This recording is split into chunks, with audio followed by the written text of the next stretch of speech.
Hello everyone, welcome you all to the net farmer. So आज का हमारा topic है prescription. After long time I am just making this video. So ये video आपको हिंदी और English दोनों में मिलेगी, यानी कि मैं इंग्लिश में भी बोलूँगी और आप हिंदी में भी इसको समझ सकते हो और इंग्लिश में भी समझ सकते हो। सो सबसे पहले हमें यहाँ पर पढ़ना है कि प्रिस्क्रिप्शन आखिर होता क्या है, क्या मतलब है इस RX सिंबल का, और कैसे ये प्रिस्क्रिप्शन लिखा जाता है और कौन इसको लिखता है। So let's continue. So first हमारा सबसे पहले आता है कि कौन कौन से कंटेंट्स हम यहाँ पर पढ़ने वाले हैं, जिसमें पहला आएगा आपका डेफिनेशन ऑफ प्रिस्क्रिप्शन।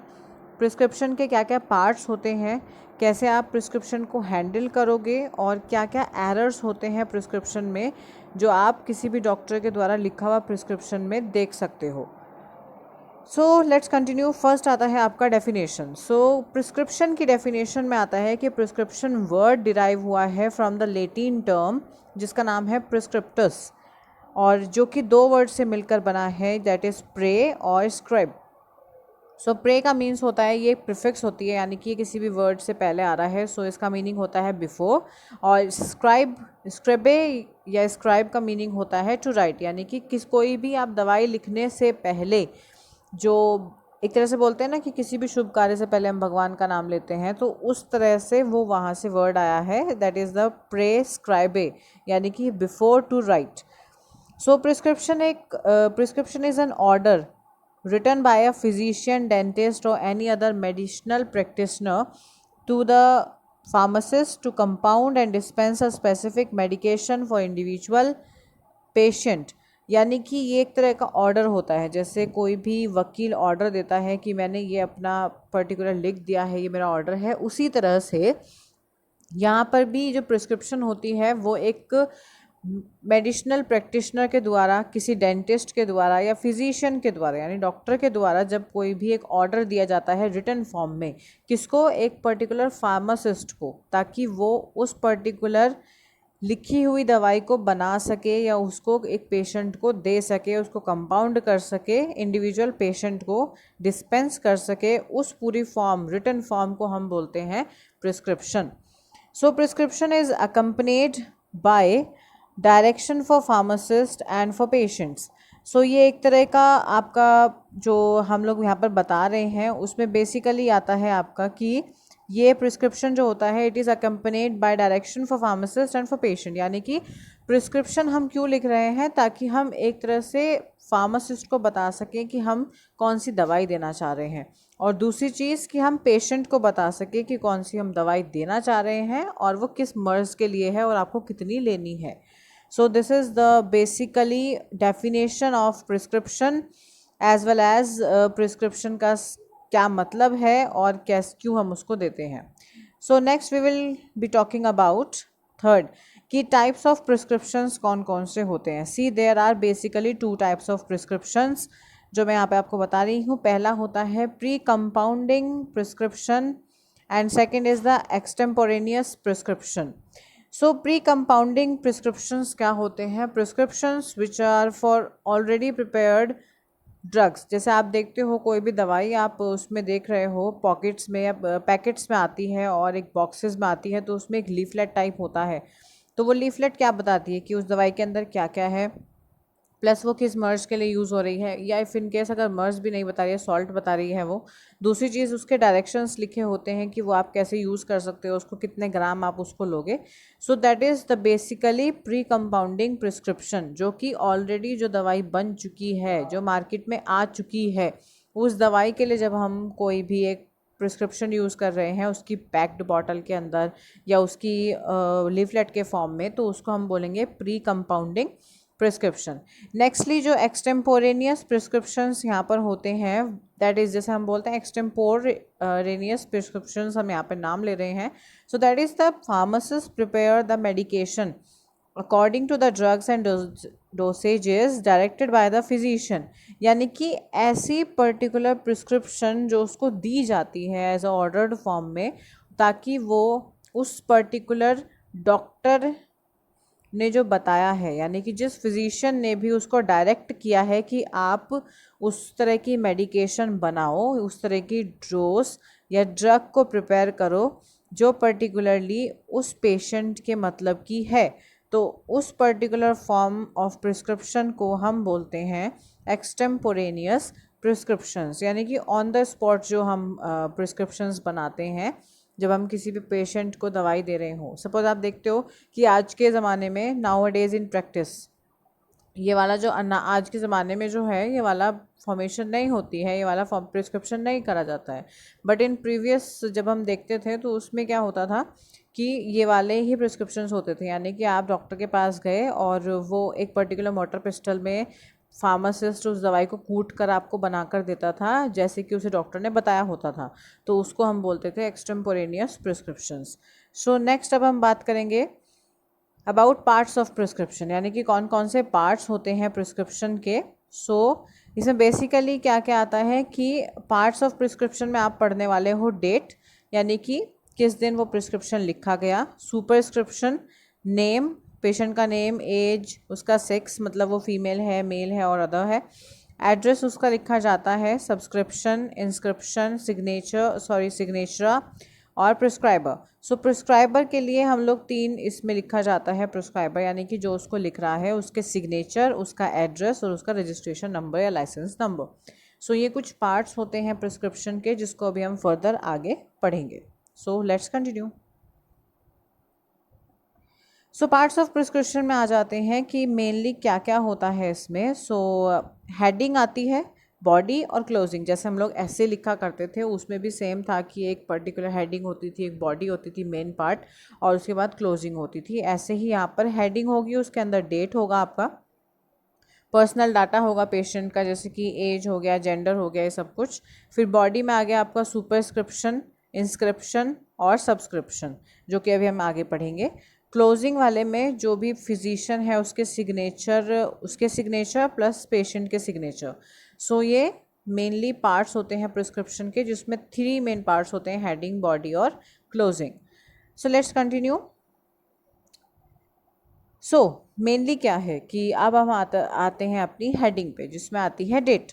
डेट में हम लोग क्या मेंशन कर रहे हैं यहाँ पे, जो डेट होती है वो प्रिस्क्रिप्शन के टॉप पर लिखी होती है, written on the prescription by prescriber. जो भी डॉक्टर होते हैं या फिजिशियन होते हैं या कोई डेंटिस्ट या मेडिसिनल प्रैक्टिशनर होते हैं, वही इस पर्टिकुलर चीज़ को लिखते हैं, जिसमें आपका ये हेडिंग में नेम आ जाएगा, ओके, एज वगैरह, एड्रेस और डेट। सी आप यहाँ पे देख सकते हो, यहाँ पे मेंशन किया हुआ है ऑलरेडी।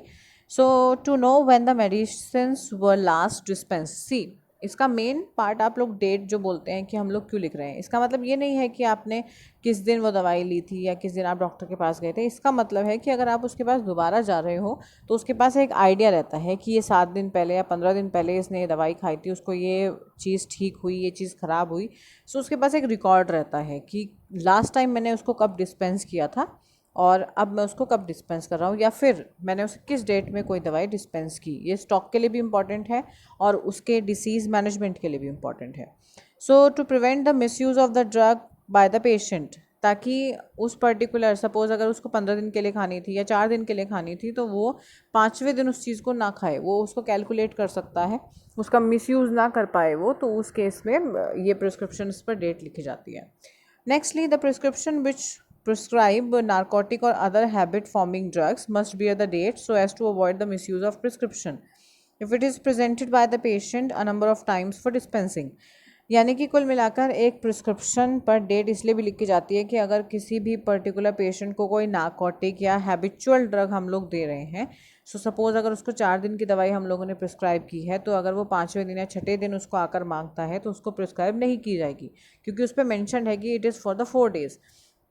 नेक्स्टली अगर आप उस दवाई को दोबारा से लेना चाहते हो, तो आप दोबारा से अपने फिजिशियन से, आप अपने मेडिसिनल प्रैक्टिशनर से दोबारा से उसको लिखवा कर लाओ। इस पर्टिकुलर प्रिस्क्रिप्शन पे आप उसको सिग्नेचर और डेट के साथ उसको लिखवा कर लाओ, तो ही आपको वो नार्कोटिक या हैबिचुअल ड्रग दी जा सकती है। तो हम ये भी एक तरह से प्रिवेंट कर रहे हैं कि जो पेशेंट है उसका बार बार यूज़ ना करें, ठीक है, उसको नंबर ऑफ़ टाइम्स एक ही प्रिस्क्रिप्शन पे ना दवाई को ले ले।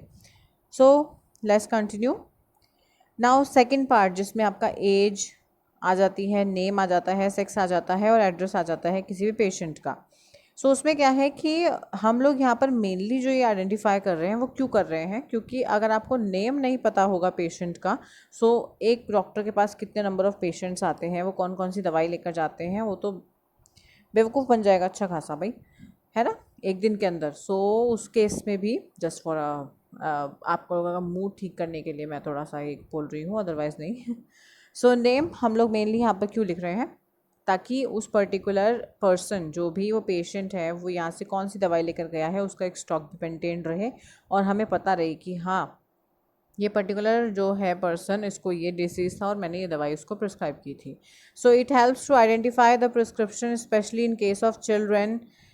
उस केस चिल्ड्रंस के केस में क्या है कि एज तो आपको चलो जो नाम है उससे तो आप डिस्टिफाई कर सकते हो, लेकिन एज से और जेंडर से आप मेनली यहाँ पर स्पेसिफाई कर रहे हो कि वो बच्चा या वो पर्टिकुलर जो पर्सन है वो कितनी एज का है, उसको किस टाइप की हमें दवाई देनी है। बिकॉज चिल्ड्रंस के लिए अलग टाइप की दवाई होती हैं, और जो आपके यंगर वंस होते हैं उनके लिए दवाई अलग होती है, ओल्डर वंस है उनके लिए अलग दवाई होती है। सो हम यहाँ पर मेनली फार्मासिस्ट के लिए भी ये चीज़ आसान कर रहे हैं, और जो प्रिस्क्राइबर है उसके लिए भी हम आसान कर रहे हैं कि वो पर्टिकुलरली उस पेशेंट की हेल्प कर सके डिसीज़ मैनेजमेंट के लिए bye identifying the dose of a medication. Mainly जो हमें डोज देनी है वो हम इस चीज़ को ध्यान में रख के देते हैं कि वो जो पर्सन है उसकी एज क्या है, उसका जेंडर क्या है, सो that is also needed for it. So in case if any of this information is missing in the prescription, the same may be included by the pharmacist after proper inquiry from the patient। यानी कि अगर if in case में किसी भी prescription जो doctor ने लिखा है उसमें अगर एक भी चीज़ छूट जाती है, जैसे कि नेम, एज, सेक्स और एड्रेस अगर छूट जाता है, तो उस केस में जो फार्मासिस्ट है वो भी उसको फिलअप कर सकता है प्रॉपर इंक्वायरी के बाद, यानी पेशेंट से पूछने के बाद, प्रॉपर इंक्वायरी के बाद। So let's continue. सो सब now we are talking about the superscription. See बहुत लोग हमसे पूछते हैं कि what do you mean by the R X symbol which you write on a prescription.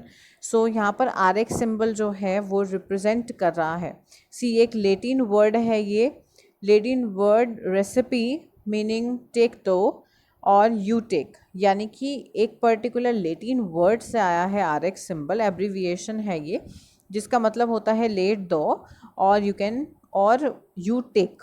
ठीक है।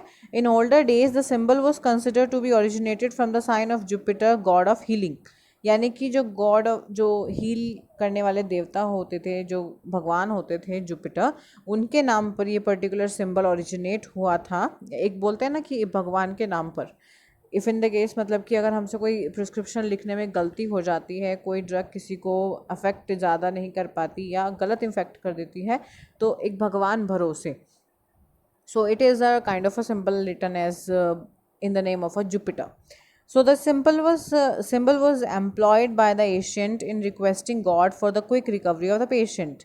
यानी कि हम भगवान भरोसे भी और एक तरह से कि आपके हवाले, मतलब भगवान के हवाले हम ये सब कुछ लिख रहे हैं कि हमारा जो पेशेंट है वो ठीक हो जाए, उसको हम ये चीज़ दवाई प्रिस्क्राइब कर रहे हैं, सो आपके भरोसे हम इसको लिख रहे हैं। तो एक तरह से हम रिक्वेस्ट कर रहे हैं गॉड को कि आप जो भी हमारा पेशेंट है उसको जल्दी से रिकवर कर दो, उसका डिसीज़ जो है वो ठीक हो जाए।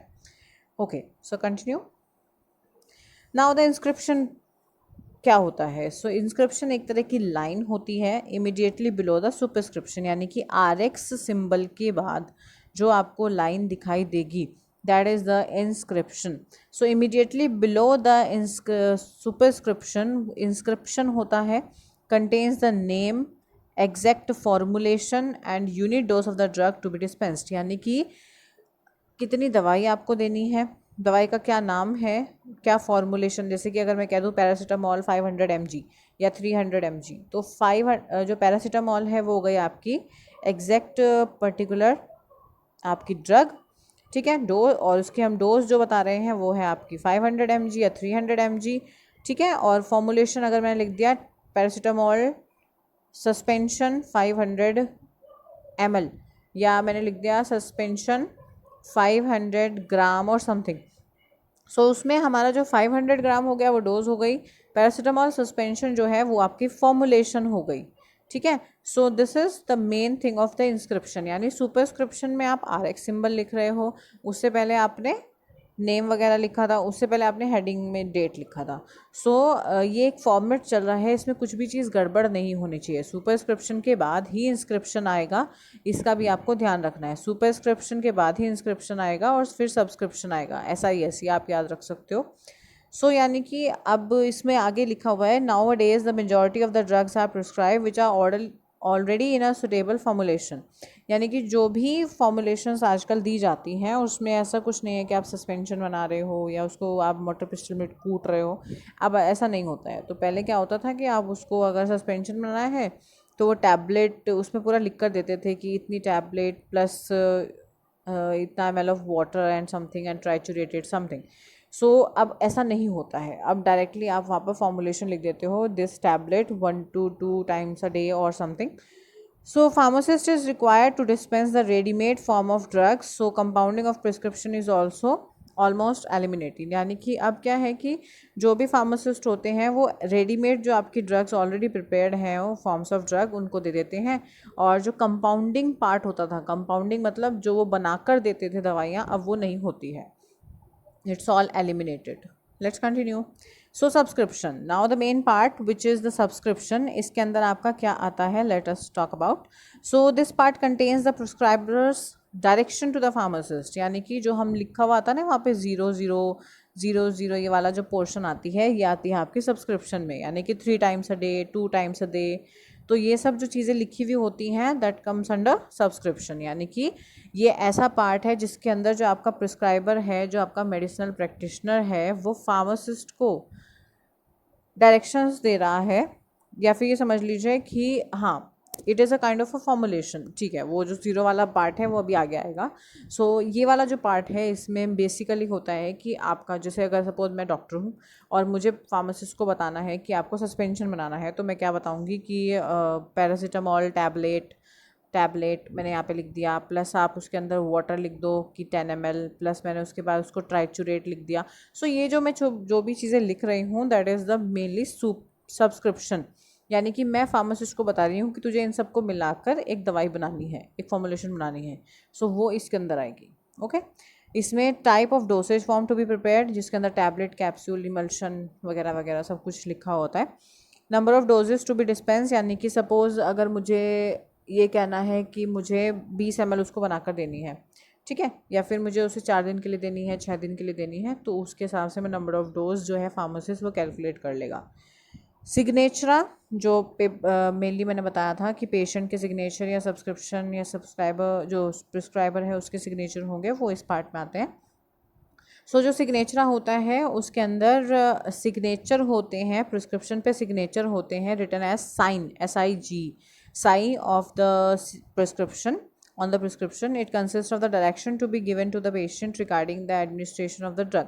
यानी कि जो जैसे सपोज अगर मैंने अभी बताया कि मैंने पैरासीटामॉल प्लस प्लस प्लस करके बहुत सारी चीज़ें बता दी उसको फार्मासिस्ट को, तो ये जो चीज़ें हैं वो मैं लिख रही हूँ। मैं अपना वहाँ पर सिग्नेचर कर दूँगी कि ये सब कुछ मैं आपको बता रही हूँ कि आप इसको बनाओ फॉर्मुलेशन को और आप इसको डिस्पेंस करो पेशेंट को, तो उसमें एक सिग्नेचर होता है।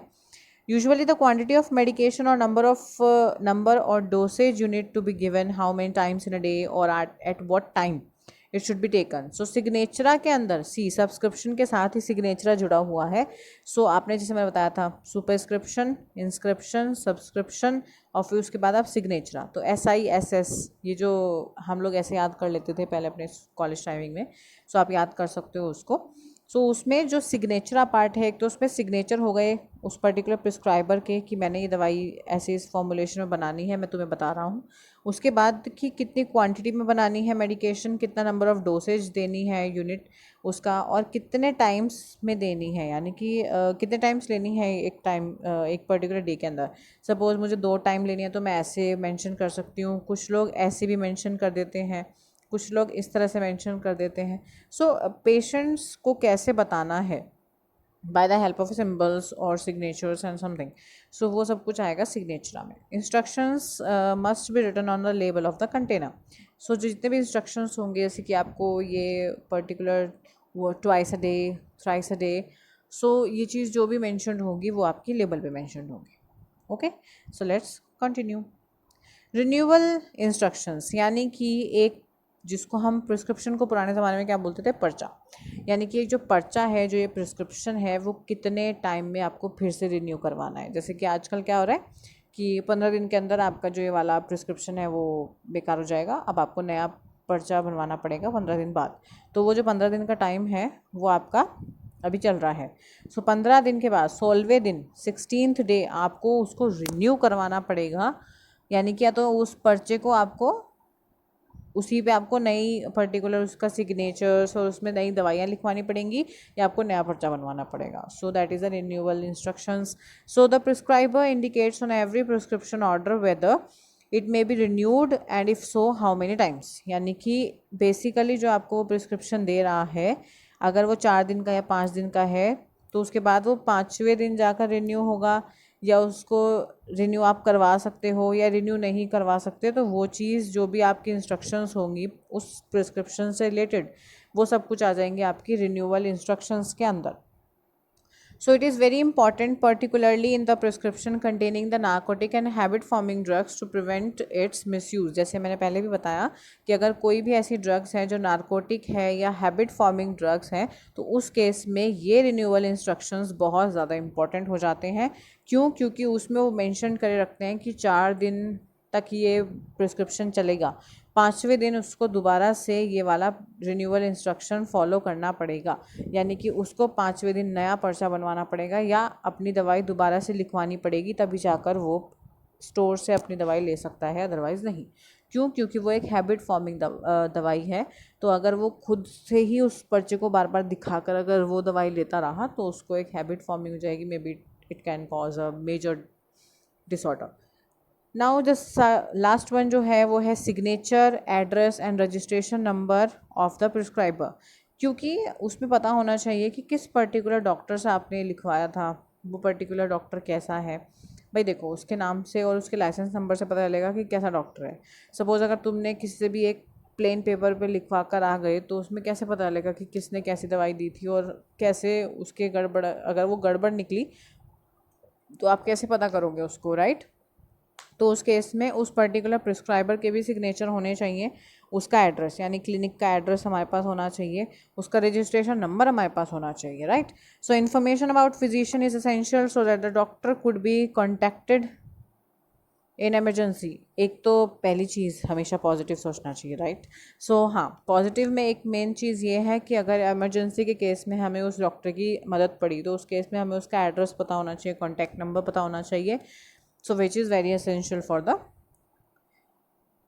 patient. Now second one, prescription must be signed with prescriber's own hand। ऐसा नहीं है कि कोई भी प्रिंटेड हो या स्कैन की हुई पर्टिकुलर कोई भी सिग्नेचर हो, वो पेन से पूरा उसने अपने हाथ से लिखा हो सिग्नेचर, ठीक है? वो कोई भी चीज़ स्कैंड नहीं होनी चाहिए, कोई भी चीज़ प्रिंटेड नहीं होनी चाहिए।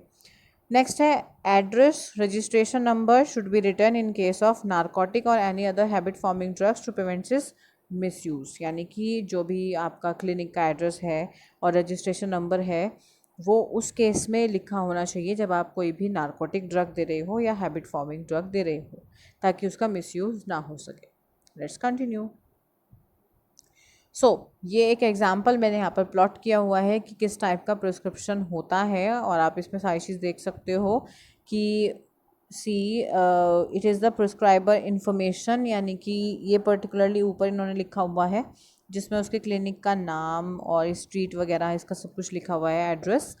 नाउ पेशेंट इंफॉर्मेशन, जैसे कि मैंने स्टार्टिंग में बताया था, हेडिंग आपकी तो नेम, एड्रेस, एज, डेट सब कुछ यहाँ पर मैंशनड है। फिर सुपरस्क्रिप्शन, फिर यहाँ पर इंस्क्रिप्शन, फिर सब्सक्रिप्शन, सिग्नेचरा, और उसके बाद स्पेशल इंस्ट्रक्शंस यानी रिफिल जिसको हम बोलते हैं, रिफिल इंस्ट्रक्शंस जो मैंने कहा था, रिन्यूअल इंस्ट्रक्शंस, वो यहाँ पर ये मेंशन किए हुए हैं। ये हो गया आपका रिन्यूअल इंस्ट्रक्शंस और यहाँ पर उसके साइन हो जाएंगे। This is about a main one, that is the prescription कैसे लिखा जाता है, और ये एक पूरा इसका एक एग्जाम्पल है जिसको आप आराम से अच्छे से देख सकते हो। ये बनाने के लिए पेपर में बहुत जल्दी आ जाता है, क्वेश्चन ज़रूर आता है प्रिस्क्रिप्शन के ऊपर। Let's continue. Types of prescription जो हैंड रिटन और प्रिंटेड होते हैं, आप यहाँ पे देख सकते हो। जो लेफ्ट हैंड पे है वो प्रिंटेड है, लेकिन उस पर साइन फिर भी हाथ से ही किए होंगे प्रिस्क्राइबर ने। नेक्स्टली जो आपका हैंड रिटन है उसमें इस टाइप का लिखा हुआ है, सो आप दोनों में देख सकते हो, दोनों में फ़र्क है, प्रिंटेड में भी और हैंड रिटन में भी। Correct, let's continue. So A prescription should be kept simple, simple होना चाहिए, एब्रीविएशंस फ्री होना चाहिए, यानी कि उसमें कोई भी आप यूज़ नहीं कर रहे हो एब्रीविएशन, यानी कि शॉर्ट फॉर्म्स यूज़ ना करें तो ज़्यादा अच्छा है। Trailing zero should be avoided, leading zero should be added. ठीक है, it should provide clear and specific direction, simple होना चाहिए ताकि हर कोई उसको समझ सके। सो हैंडलिंग ऑफ प्रिस्क्रिप्शन, कैसे आप उसको हैंडलिंग करोगे उसकी प्रिस्क्रिप्शन की, सिंपल सा है कि आप जब रिसीव कर रहे हो उसको तो आप उसको थोरली रीड करो, उसको चेक करो कि प्रिस्क्रिप्शन, ये सब कुछ जो हैंडलिंग है ये मेनली यहाँ पर जो फार्मासिस्ट है उसके लिए है। रिसीव करेंगे आप प्रिस्क्रिप्शन को, उसको रीड करेंगे, चेक करेंगे, क्योंकि आपका जो फार्मासिस्ट है उसको भी सब पता है, राइट। तो एक तरह से वो भी हर चीज़ चेक कर सकते हैं, भले ही ना लिख सकते हो, लेकिन इमरजेंसी कंडीशन में अब फार्मासिस्ट भी लिखने लगे हैं प्रिस्क्रिप्शन। सो बेसिकली अगर कोई भी गलती होती है तो वो अपने प्रैक्टिशनर को बता सकते हैं। सो रीडिंग आप उसको थोड़ा करोगे, चेक करोगे, फिर मटेरियल कलेक्ट करोगे, यानी कि जो भी आपको फॉर्मुलेशन बनानी है उसको वे करोगे, उसके बाद कंपाउंडिंग यानी आप फॉर्मुलेशन बनाओगे और फिर उसको डिस्पेंस करोगे, that is the finishing moment. Simple सा है handling of prescription. So let's continue. Wow what an effect. Okay, so receiving, कैसे आप रिसीव कर रहे हो, उससे सिंपल सा मैं यहाँ पर आपको ये जस्ट रीड आउट कर रही हूँ, क्योंकि मैंने बहुत हिंदी में आराम से समझा दिया आपको कि prescription should be received by pharmacist, वो उसको रिसीव करेगा, उसको रीड करेगा, उसको चेक करेगा, और रिसीव करने के टाइम पे जो फार्मासिस्ट है उसको इस चीज़ का ध्यान रखना है कि वो अपने एक्सप्रेशंस को चेंज ना करे, क्योंकि इससे ना आपकी जो पेशेंट है उस पर एक गलत इम्पैक्ट जाता है। ठीक है, वो सरप्राइज हो जाएगा या फिर वो कंफ्यूज हो जाएगा आफ्टर सीइंग द प्रिस्क्रिप्शन। हो सकता है कि उसको अजीब लगे कि यार इसने ऐसा क्यों एक्सप्रेशन दिया, कहीं गलत तो नहीं है, कहीं डॉक्टर ने गलत दवाई तो नहीं लिख दी। ठीक है, सो इस चीज़ का आपको ध्यान रखना है, you should be familiar with the patient so that he may trust you, right? Okay, so reading and checking important इसलिए है क्योंकि आपको मेनली सारी चीज़ देखना है कि कैसी डोसेज फॉर्म है, ठीक है, कितना टाइम रिक्वायर्ड है उसको प्रिपेयर करने के लिए, और कितना पर्टिकुलरली टाइम चाहिए उस पेशेंट को उसे खाने के लिए, मतलब कितना ड्यूरेशन के लिए उसको बनानी है। केयरफुल एग्जामिनेशन होना चाहिए, पर्टिकुलरली किसी भी प्रिस्क्रिप्शन को देखते हुए कोई डाउट हो, मतलब कि कैसे दवाई देनी है, या कोई भी राइटिंग में एरर हो, patient should not come to know about it and should consult the other pharmacist or prescriber। अगर पेशेंट को कोई डाउट है और फार्मासिस्ट की नज़र में वो नहीं आ पाया, या फार्मासिस्ट को कोई डाउट है और वो मेडिसिनल प्रैक्टिशनर के थ्रू नहीं आ पाया, तो उस चीज़ में भी आप उसको करेक्ट करवा सकते हो। So nextly collecting and weighing the material, कैसे आप कलेक्ट करोगे, सबसे पहले आप मटेरियल लोगे, उसको कलेक्ट करोगे, मतलब लेफ़्ट साइड पे, उसके बाद आप उसको राइट साइड पे वे करोगे। सी अगर आप सारा काम एक साथ कर रहे होंगे ना तो वो कुछ ना कुछ गड़बड़ हो सकता है, तो उस केस में यहाँ पे बताया होता है कि ये लेफ़्ट साइड हो गई, ये राइट साइड हो गई, यहाँ पे आपने सारे मटेरियल्स जो इंग्रेडिएंट्स हैं उनको एक तरह से रख लिया, फिर यहाँ से एक एक उठा के आप यहाँ पर वेइंग बैलेंस पे उसको वे करते जा रहे हो और रखते जा रहे हो। ठीक है, तो ये सब कुछ बैलेंस आप करते जा रहे हो, बैलेंस होने के बाद आप उसकी फॉर्मुलेशन बना सकते हो। तो कुल मिला के कलेक्टिंग और वेइंग जो है वो साइमल्टेनियसली चलती रहती है और साइड बाय साइड चलती रहती है। Okay, so compounding, labelling and packing कैसे करोगे। सो कंपाउंडिंग में ओनली वन प्रिस्क्रिप्शन, एक्यूरेसी, मतलब एक टाइम पे आप एक ही प्रिस्क्रिप्शन यूज़ करोगे, ये नहीं कि आपने 3-4 लोगों का एक साथ बैठकर प्रिस्क्रिप्शन लो भाई मैं तो एक साथ दवाई सारी पैक कर दूंगा, नहीं।